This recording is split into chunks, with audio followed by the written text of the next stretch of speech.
Scary टेरी ने किया फिर से हमला। एक और शख्स की हुई उसी के घर 13C एल्म स्ट्रीट में हत्या। 44 साल की महिला जिनका नाम था लिंडा हाइडन आज दोपहर अपने कमरे में मरी हुई पाई गई। किसी नुकीले हथियार से काटा गया उनका गला और ज्यादा खून बह जाने की वजह से हुई उनकी मौत। लिंडा अपनी 15 साल की बेटी समंथा के साथ उस घर में रहती थी। समंथा ने अपनी मां के खून से लथपथ लाश आज सुबह उनके कमरे में देखी। पुलिस को वारदात की जगह बुलाया गया और हमारे रिपोर्टर की कुछ ही मिनट पहले उस मासूम बच्ची से हुई बात। आइए जानते हैं कि समंथा हाइडन को इस हादसे के बारे में क्या कहना है। मॉम को जल्दी उठना पसंद नहीं था, लेकिन जब वो दिन में खाने के लिए भी नीचे नहीं आई तो मुझे चिंता होने लगी, इसलिए मैं उन्हें देखने उनके कमरे में गई। मैंने पहले 2 बार दरवाजा खटखटाया लेकिन उन्होंने कोई जवाब नहीं दिया, इसलिए मैंने दरवाजा खोला और देखा, ओह माय गॉड, मैंने देखा कि उनका गला कटा हुआ था और हर जगह खून ही खून था, चादर पर, पर्दों पर और फिर उन दीवारों पर भी। क्या तुमने किसी को भागते हुए देखा? नहीं, कमरा खाली था लेकिन वहां दीवार पर उनके खून से कुछ लिखा हुआ था। क्या लिखा था? तुम जानती थी कि ये तुम्हारे साथ होने वाला है चुड़ैल, तुम्हारा स्केरी टेरी। उसने ही मेरी मॉम के खून से लिखा था। मुझे नहीं पता कि मैं क्या करूं। मैं आज रात से इस घर में नहीं सो सकती। क्या तुम्हें लगता है कि स्केरी टेरी का ही काम है? बेशक ये वही है, वो पागल है। कोई प्लीज उसे रोको इससे पहले कि वो किसी और का कत्ल करे। हम बस कल्पना ही कर सकते हैं कि उस बेचारी बच्ची समंथा पर क्या बीत रही होगी। पुलिस वाले एल्म स्ट्रीट के उस घर में गए और उन्होंने आसपास रह रहे पड़ोसियों से भी साइकिल कातिल के बारे में पूछताछ की, जो खुद को स्केरी टेरी का नाम देता है। उसका पहला शिकार 45 साल का रोनाल्ड रेगन था, जो इसी के पड़ोस में रहता था और उसे भी 2 दिन पहले इस आदमी ने इसी तरह मारा था। लेकिन आखिर ये स्केरी टेरी है कौन? अभी तक तो ये मशहूर सीरीज रिक और मोर्टी का सिर्फ एक काल्पनिक पात्र था, लेकिन अब ये असली होने का दावा कर रहा है। एक बुरे सपने जैसा सच। क्या वो ये सब एक पागलपन के कारण कर रहा है या फिर ये किसी तरह का घटिया बदला है जो ऐसा इंसान ले रहा है जिसे मिस्टर रेगन और मिसेस हाइडन दोनों जानते थे? इन जवाब के सवाल अभी भी बरकरार हैं, लेकिन इन सबसे भी ज्यादा डरावना सवाल ये है कि क्या उसका बदला पूरा हो चुका है या फिर उसकी लिस्ट में और भी किसी का नाम है। यार ये हमारे शहर में हो क्या रहा है? मैंने लियम की तरफ देखा। उसका चेहरा भी फीका पड़ चुका था। पिछले कुछ हफ्तों में कोई सरफराह कातिल हमारे पड़ोस में घूम रहा था। वो लोगों के घर में घुस रहा है और नींद में उनकी गर्दन काट रहा है। मेरा भाई और मैं सुबह की खबरें देख रहे थे जब हमने अपने डैड को घर के अंदर आते हुए देखा। हमारे डैड इस शहर के पुलिस वाले थे। डैड, क्या आप जानते हैं कि ये स्केरी टेरी कौन है? मुझे इस बारे में कोई अंदाजा नहीं है बेटे। बेचारे रोनाल्डो और लिंडा, मुझे यकीन नहीं होता कि वो मर चुके हैं। हम सब एक साथ हाई स्कूल में पढ़ते थे और अब उन दोनों की किसी साइको किलर ने हत्या कर दी। हे भगवान।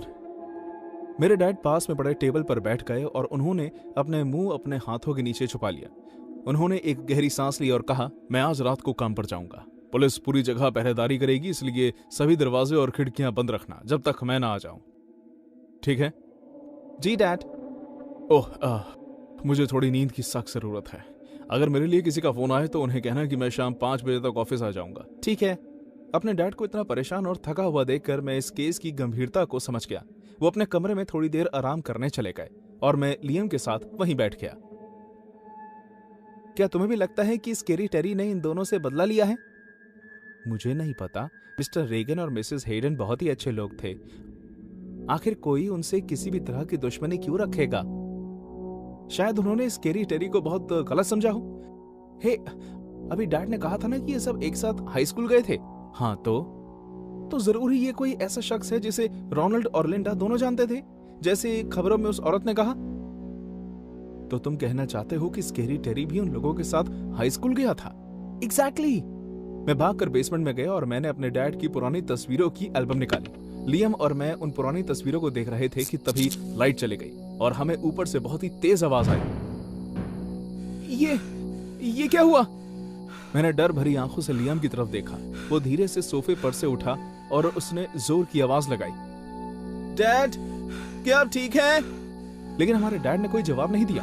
मेरे रोंगटे खड़े हो गए जब मुझे अपने ऊपर किसी के पैरों की आवाज सुनाई देने लगी। कोई हमारे घर में है।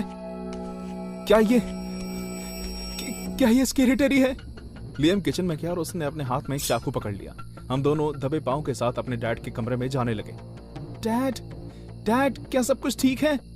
लेकिन जैसे ही मैंने धक्का देकर दरवाजा खोला, मैंने अपने सामने एक डरावना मंजर देखा।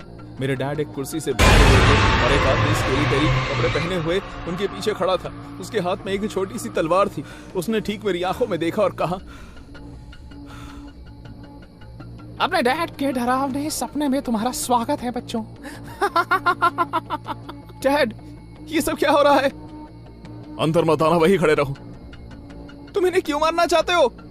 मैं इसे दर्द दे रहा हूँ, मैं इसे दर्द दे रहा हूँ। इसने और इसके स्वार्थी दोस्तों ने मेरे भाई को दर्द दिया है। इन लोगों ने मिलकर उसे इतना सताया, इतना परेशान किया कि मेरे बेचारे भाई ने अपना मानसिक संतुलन खो दिया।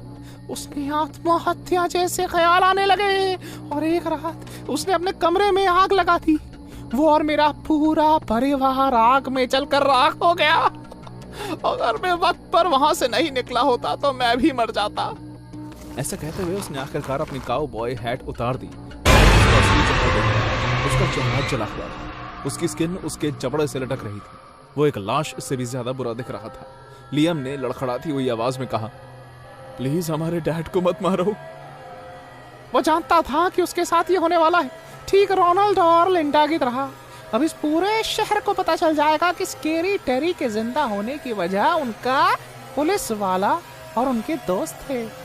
उसने एक झटके में हमारे डैड का गला काट दिया और हम अपने डैड की आंखों में खून उतरता हुआ देखते रहे। उनके माथे की नसें दर्द के मारे फूल गई और उनके मुंह से गला घुटने जैसी आवाज आने लगी। उनकी टांगे एक तड़पते हुए पंछी की तरह कांपने लगी और मैंने अपनी जिंदगी की सबसे तेज चीख लगाई, लेकिन स्केरी टेरी वहीं नहीं रुका। उसने वही छोटी तलवार अपने गले पर लगाई और कहा, मैं उम्मीद करता हूँ कि तुम बच्चों ने अपने डैड की गलती से सीख लिया होगा। कभी भी किसी को परेशान मत करना, वरना वो एक ना एक दिन अपना बदला लेने जरूर आएंगे। मैं चाहता तो बहुत पहले ही अपनी जान ले सकता था, लेकिन फिर एक दिन मैंने रिक और मॉर्टी में स्केरी टेरी को देखा। अपनी जिंदगी में पहली बार मुझे लगा कि कोई मेरे जैसा था। क्या तुम जानते हो ये एक परिवार के बिना बड़े होना कैसा होता है? हर दिन अपना जला हुआ चेहरा शीशे में देखना और बार बार यह याद करना कि इसका जिम्मेदार तुम्हारा अपना भाई था। लेकिन फिर मुझे एहसास हुआ कि मुझे उसे इसका जिम्मेदार नहीं ठहराना चाहिए।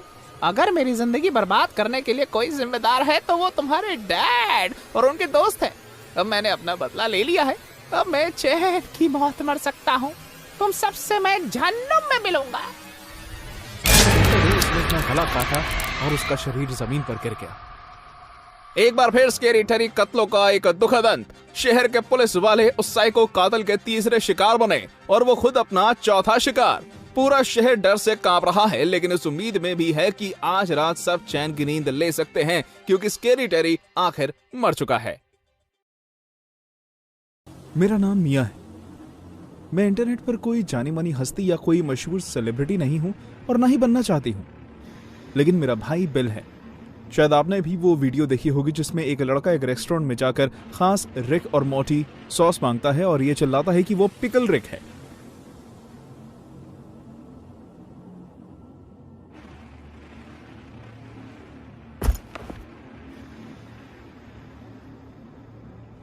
हर किसी को हंसी आ जाती है, लेकिन मेरे भाई का पागलपन के पीछे बहुत ही दर्दनाक हादसा है जिसके बारे में कोई नहीं जानता।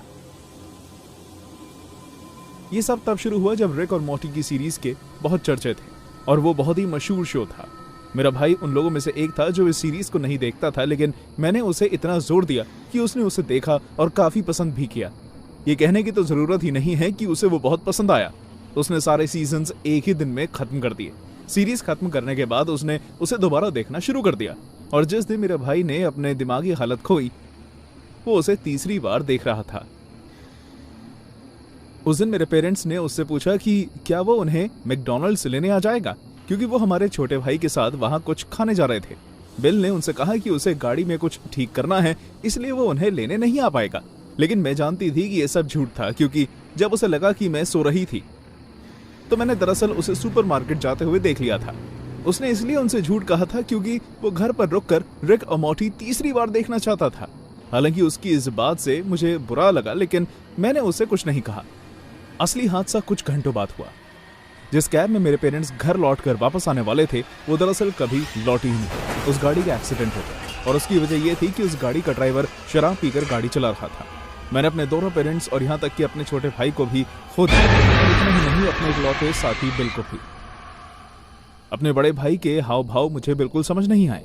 जब उसे पता चला तो बिना कुछ कहे वो बस एक पुतले की तरह वहां खड़ा रहा और मुझे देखता रहा। फिर वो वापस डाइनिंग कमरे में गया और रिक और मोर्टी देखने लगा। वो अक्सर जो भी देखता है उसके बारे में काफी बातें करता है, लेकिन इस बार वो बस चुपचाप उसे देखता रहा। जब सीजन खत्म हुआ तो उसने फौरन उसे शुरू से दोबारा चला लिया। कुछ देर बाद वो बस सोता, खाता और रिक और मोर्टी देखता।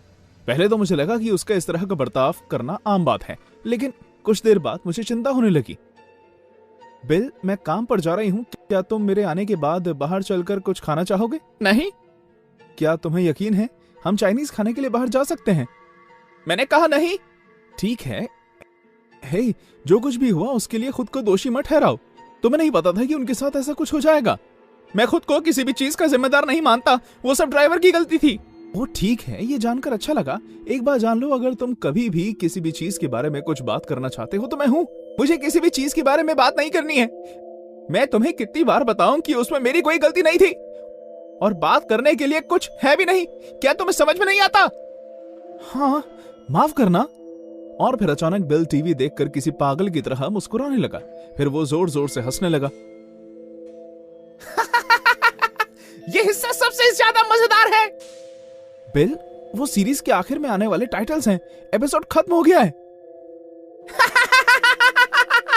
मैं बहुत दिल से चाहती थी कि मैं अपने भाई के साथ बैठूं और वक्त बिताऊं, लेकिन किसी ना किसी को तो काम करना ही था, और मैं ये भी जान गई थी कि कुछ बुरा होने वाला है। मेरे परिवार के साथ जो कुछ भी हुआ था उसके बाद ये काम में मेरा पहला दिन था। सभी लोग मुझसे मिलने के लिए मेरे कमरे में आए, लेकिन इस बीच मेरे कमरे में एक ऐसा शख्स भी आया जिसका कुछ और ही कारण था। मैं तुम्हें परेशान नहीं करना चाहता मिया, लेकिन क्या ये तुम्हारा भाई है? हे भगवान, ये कोई अच्छी खबर तो नहीं लगती। दिखाओ मुझे। जब मैंने उसका फोन देखा, मैंने अपनी आंखें बंद कर ली। मुझे बस रोना आ ही गया। मेरा भाई मैकडॉनल्ड्स में था, वहां जहां हमारे पेरेंट्स एक्सीडेंट से पहले गए थे। आज आप सब जानते हैं कि उस वीडियो में क्या हुआ था, लेकिन उस वक्त वो बहुत हैरान कर देने वाला था। जोश, ये वीडियो कब डाला गया था? देखते हैं। ये डाला गया है 1 घंटे पहले, और इतनी जल्दी इसके इतने सारे व्यूज हैं। ओह, मुझे माफ करना मिया। कोई बात नहीं, मुझे बॉस से बात करनी होगी और घर जाना होगा। उस दिन उन्होंने मुझे जल्दी घर जाने की इजाजत दे दी। पूरे रास्ते मैं बस यही प्रार्थना कर रही थी कि बिल अब तक घर आ गया हो। मेरी प्रार्थना का फल मुझे मिल गया था, क्योंकि जब मैं घर पर पहुंची तो मुझे बिल के चिल्लाने की आवाज आ रही थी। जब मैं बाहर से अंदर गई तो बाहर जल रही लाइट्स की वजह से अंदर थोड़ी रोशनी थी, लेकिन घर पूरी तरह बंद था और उसमें अंधेरा था। मैंने लाइट्स चलाने की कोशिश की, लेकिन बटन काम नहीं कर रहे थे। किसी ने बिजली की लाइन काट दी थी। अपने अंदर डर लिए मैंने सीढ़ियां चढ़नी शुरू की और अपने भाई के कमरे की तरफ जाने लगी, लेकिन जब मैं वहां पहुंची तो वो कमरा खाली था। मैं उसे ढूंढते हुए डाइनिंग कमरे की तरफ जाने लगी, लेकिन जब मैं सीढ़ियों से नीचे उतरी तो मेरा दिल जैसे रुक सा गया।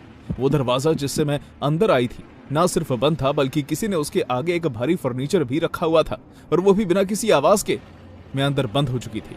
मैं उस फर्नीचर के पास गई और उसे धीरे धीरे धक्का देकर खिसकाने लगी, लेकिन फिर अचानक किसी चीज ने मुझे पीछे से जोर का धक्का दिया और मैं जमीन पर गिर गई। जब मैं जमीन से अपने ऊपर हमला करने वाले को देखने की कोशिश की तो मुझे एक नोकीला चाकू मेरे चेहरे की तरफ आता हुआ दिखाई दिया, लेकिन मैंने खुद को बचाते हुए अपना सर वहां से हटा लिया। उसके बाद मैंने बिल को देखा। उसने सिर्फ अंडरवेयर पहना हुआ था, बाल बिखरे हुए थे और उसका चेहरा भी अजीब सा लग रहा था। क्या बिल, ये तुम क्या कर रहे हो? मैं फौरन उठी और ऊपर अपने कमरे की तरफ भागने लगी। मैंने खुद को अपने कमरे में बंद कर लिया और दरवाजे पर ही खड़ी रही। दूसरी तरफ बिल्कुल सन्नाटा था। मैंने दरवाजे पर अपना कान लगाया, ये सुनने के लिए कि दूसरी तरफ क्या चल रहा हो, और ये जानने के लिए कि क्या उस तरफ कोई है भी। मेरी चीख सुनकर बिल बार बार दरवाजे पर चाकू मारने लगा। वो बस टूटने ही वाला था। मुझे जल्द अपने लिए छुपने की जगह सोचनी थी। मैं हूँ पिकल रिक, मैं हूँ पिकल रिक, मैं पिकल रिक हूँ।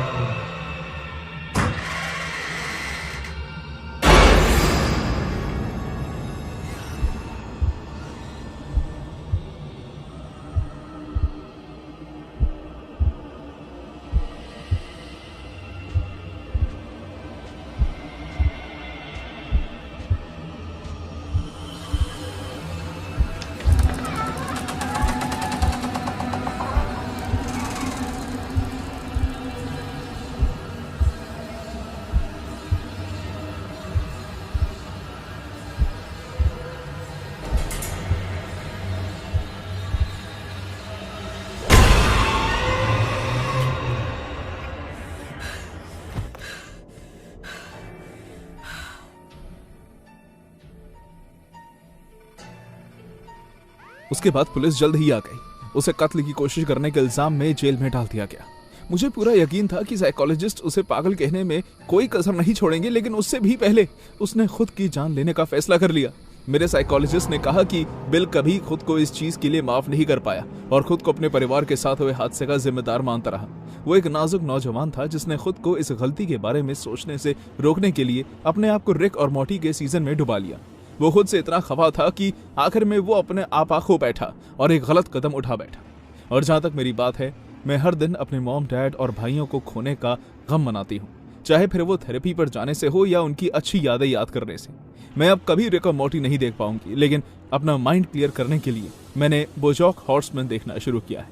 लेकिन मैं अपने भाई की तरह नहीं करती, मैं सिर्फ कुछ ही एपिसोड्स देखकर उसे बंद कर देती हूँ। सरप्राइज किसे पसंद नहीं होता, जैसे कि जन्मदिन की पार्टी या फिर ऐसा कोई तोहफा जो खास आपके लिए चुन कर लाया गया हो, चाहे आपको उसके बारे में कुछ पता भी ना हो। मैं शर्त लगा सकता हूँ कि उसके बारे में जानकर आपको बहुत अच्छा लगता होगा, है ना? लेकिन क्या हो अगर वो सरप्राइज बुरा हो तो? आप बुरी तरह डर जाएंगे। बस कुछ ही महीनों पहले मैं एक नए शहर में आया ताकि मैं उस यूनिवर्सिटी से पढ़ाई कर सकूं जहां मैं चाहता था, और तभी से मैं बहुत बिजी रहने लगा और इस वजह से मैं अपने सबसे अच्छे दोस्तों से मिलने का वक्त भी नहीं निकाल पाया। किस्मत से एलिजा, कैथरीन, जस्टिन और मैं रविवार की एक दोपहर को मिलने के लिए तैयार हो गए। अब मैं क्या कहूं, हमें बहुत मजा आया, बल्कि हमें एक साथ इतना मजा आया कि मुझे ऐसा लगा जैसे टाइम बहुत ही जल्दी बीत गया, क्योंकि जब मैंने घड़ी देखी तो उसमें 7 बज चुके थे। अब मुझे चलना चाहिए दोस्तों। अरे रुक जाओ डोनाल्ड। हाँ यार, थोड़ी देर तो रुक जा, कल मंडे है यार जस्टिन। हाँ तो कल एक क्लास मिस कर देना, और क्या। तुम सब जानते हो कि मैं ऐसा नहीं करूंगा। ठीक है, तुम घर पहुंचकर मुझे मैसेज कर देना। हाँ प्लीज। जैसे ही मैंने अपने दोस्तों को गुड बाय कहा और मैं उस बार से निकल गया जहां हम सब बैठे थे और अपने अपार्टमेंट की तरफ जाने लगा जहां अब मैं रहता था। हालांकि वो बिल्डिंग शहर के बाहर थी, लेकिन वो इतनी ज्यादा दूर नहीं थी, इसलिए मुझे पैदल जाने में कोई दिक्कत नहीं हुई। मैं वापस जाते हुए ऐसा कुछ खास नहीं सोच रहा था। मेरे दिमाग में एक से दूसरे ख्याल आने लगे और कुछ न कुछ चलने लगा, लेकिन कुछ भी गंभीर नहीं, बस मेरा ध्यान भटका हुआ था। अचानक मुझे ऐसा लगने लगा जैसे सब कुछ घूम रहा है। मैं बेहोशी की हालत में था और मेरे शरीर पर मेरा कोई संतुलन नहीं था, इसलिए मैं जमीन पर गिर गया। मैं इतना तो समझ गया था कि किसी ने मेरी बाजू पकड़ी हुई है और वो मुझे जंगलों में घसीट कर ले जा रहा है। क्या? जब मैंने आंख खोली तो सबसे पहली चीज जिसका मुझे एहसास हुआ वो था मेरे सर में जोर का दर्द। शिट! मुझे अभी भी धुंधला दिख रहा था और उस जगह काफी अंधेरा भी था, लेकिन फिर भी मैंने आसपास देखने की कोशिश की। वो एक छोटा सा कमरा था और उसमें पुराना फर्नीचर रखा हुआ था। मुझे ये भी दिख रहा था कि पास ही में एक दरवाजा भी है, लेकिन मुझे कोई खिड़की दिखाई नहीं दे रही थी। जैसे ही मैंने हिलने की कोशिश की तो मुझे पता चला कि मैं जिस कुर्सी पर बैठा हूं उससे मेरे हाथ और पांव बंधे हुए हैं। क्या बकवास है? मदद करो, कोई मेरी मदद करो। मेरी चीख के बाद उस कमरे में वापस से शांति हो गई, लेकिन फिर अचानक मुझे मेरे पास से कुछ अजीब आवाज आती हुई सुनाई देने लगी। हाँ, वो सुनने में ऐसा लग रहा था जैसे हेलो डोनाल्ड, क्या हुआ? हवा टाइट हो गई? क्या बदतमीजी है ये? क्या चाहिए तुम्हें मुझसे? क्या तुम मेरे शरीर के अंग निकालना चाहते हो ताकि उसे बेचकर तुम पैसा कमा सको और अपनी घटिया जिंदगी जी सको? अगर मैं कहूँ हाँ तो डोनाल्ड, आखिर तुम क्या कर लोगे ये होने से रोकने के लिए? अभी मेरा नाम पहले से ही 2 बार ले चुका था, लेकिन मैं इतना घबराया हुआ था कि पहली बार में तो मेरा ध्यान ही नहीं गया, बल्कि दूसरी बार एहसास हुआ। कौन हो तुम? क्या तुम्हें मेरा मुखौटा पसंद आया डोनाल्ड? तुम्हें ये सब मजाक लग रहा है? हाँ, मैं शर्त लगा सकता हूँ कि तुम्हें इस वक्त लग रहा होगा कि तुम मुझे कई बेहतर हो, है ना? मुझसे बेहतर हो ना, है ना डोनाल्ड? मैं एक परफेक्ट इंसान नहीं हूं, लेकिन कम से कम मैं तुम्हारे जैसा घटिया किडनैपर भी नहीं हूं। लेकिन फिर भी तुम इस दुनिया से जाने के लायक ही हो। मैं इतना कंफ्यूज, इरिटेटेड और गुस्से में था कि मुझे ये तक समझ नहीं आ रहा था कि मैं उससे क्या जवाब दूं, क्योंकि मुझे उसकी कही हुई किसी भी बात का कोई सर पैर नहीं लग रहा था। अपार्टमेंट नंबर 44 को हाय नहीं कहोगे डोनाल्ड? डगलस? बहुत सारी बातों का अभी भी कोई मतलब समझ में नहीं आ रहा था, लेकिन कम से कम मुझे ये पता चल गया था कि वो कौन था। जब मैं अपने नए अपार्टमेंट में शिफ्ट हुआ था तो सभी लोग मुझे डगलस बुलाया करते थे। ऐसा लगता था जैसे पड़ोस के लोगों को हमें पहचानने में बहुत मुश्किल होती थी। अरे डोनाल्ड, मैं जानती हूँ कि तुम दोनों जुड़वा भाई हो, अब हमें यूं सताना बंद करो। लेकिन बात तो ये थी कि मेरा कोई भाई नहीं था और जुड़वा तो बिल्कुल भी नहीं। मैं ये तो नहीं कहूंगा कि तुमसे मिलकर अच्छा लगा डोनाल्ड। मैं तुम्हें बहुत ही लंबे अरसे से जानता हूँ, लेकिन तुम हमेशा यही सोचते रहे कि तुम मुझसे बेहतर हो और मेरी जगह ले सकते हो। कहीं तुम्हें ऐसा तो नहीं लगा कि मैं तुम्हें ये बहुत आसानी से करने दूंगा? हाँ देखो, अगर तुम्हें लगता है कि मैं तुम्हारी जगह लेना चाहता हूँ तो तुम बहुत बड़े बेवकूफ हो। मैं तो तुम्हें जानता भी नहीं हूँ। तुम्हें मेरी बात समझ में नहीं आई है ना? वो मेरे सामने आकर खड़ा हो गया। उसने अपने दाएं हाथ से मास्क को पकड़ा और उसे उतार दिया। ये क्या बकवास! ये ऐसा लग रहा था जैसे मैं खुद को शीशे में देख रहा हूँ, लेकिन मुझे अब तक यकीन नहीं हो पा रहा था क्योंकि वहां काफी अंधेरा था। मैं चुपचाप उसे घूरता रहा। अरे अरे अरे, मैं तुम्हारी मदद कर देता हूँ। वो आदमी मेरे पीछे कहीं चल कर गया और एक सेकंड के अंदर वो जगह रोशनी से इतना जगमगा उठी कि मुझे अपनी आंखें बंद करनी पड़ी। शिट! जब मैंने अपनी आंखें दोबारा खोली तो वो फिर से वहीं मेरे सामने खड़ा था। आखिर तुम हूबहू मेरे जैसे क्यों दिखते हो? इस बार मैं हम दोनों के बीच कुछ चीजें देख सकता था जो हमें काफी अलग करती थी, जैसे कि उसका पागलों की तरह देखना। मैं ऐसा कभी नहीं करता। और तो और उसकी बुरी हालत। उसे देखकर ऐसा लग रहा था जैसे वो कई दिनों से नहीं सोया है, लेकिन बाकी सब हूबहू था। तुम्हारे चेहरे का ये भाव मेरा भी ठीक ऐसे ही था जब मैंने पहली बार तुम्हें देखा था। मुझे एक बार और शांति का एहसास हुआ। मैं भी बहुत डर गया था, ठीक वैसे ही जैसे अभी तुम डरे हुए हो। लेकिन फिर मुझे समझ आया कि हमें जानकर हूबहू बनाया गया है। शायद गवर्नमेंट ने या किसी और ने, उस बात से कोई फर्क नहीं पड़ता। हम एक जैसे दिखते हैं और ये मुमकिन है। लेकिन मैं ऐसा नहीं जी सकता। ये चीज मुझे पागल कर रही है। एक जैसे दो नहीं रह सकते क्योंकि दूसरा कभी भी शांति से नहीं जी पाएगा। दूसरा? हाँ, दूसरा, वो जिसे कोई नहीं देखता, वो जो हर चीज में सबसे अच्छा नहीं है। लेकिन मैं जीऊंगा। मुझे बस तुम्हारे शरीर से ये स्किन उतारनी है। उस आदमी ने फौरन अपने पैंट्स की दाएं जेब से एक चाकू निकाला और तब मैं खुद को वहां से आजाद करने के लिए तड़पने लगा। ऐसा करने से तुम अपनी तकलीफें और बढ़ा लोगे और कुछ नहीं। जैसे ही उसने मुझे काटना शुरू किया, मैं चिल्लाने से खुद को रोक नहीं पाया। रुको! बेहोश होने से पहले मैंने उसे कहते हुए सुना, जो सोचा है वो करने के लिए ये चाकू काम नहीं आएगा। अगली बार जब मुझे होश आया तो मैं अकेला था और धीरे धीरे मेरा खून बह रहा था। वो मुझे किसी दूसरे हथियार से काटना चाहता था, इसलिए ताकि मैं मर न जाऊं, उसने मेरा खून रोकने के लिए जगह जगह पर बैंडेज लगा दी थी।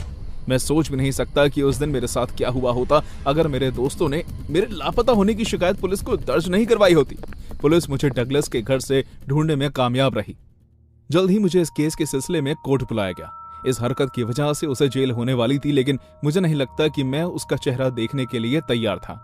वो चेहरा जो ठीक मेरे जैसा लगता था, लेकिन बिल्कुल परफेक्ट, बिना किसी निशान के।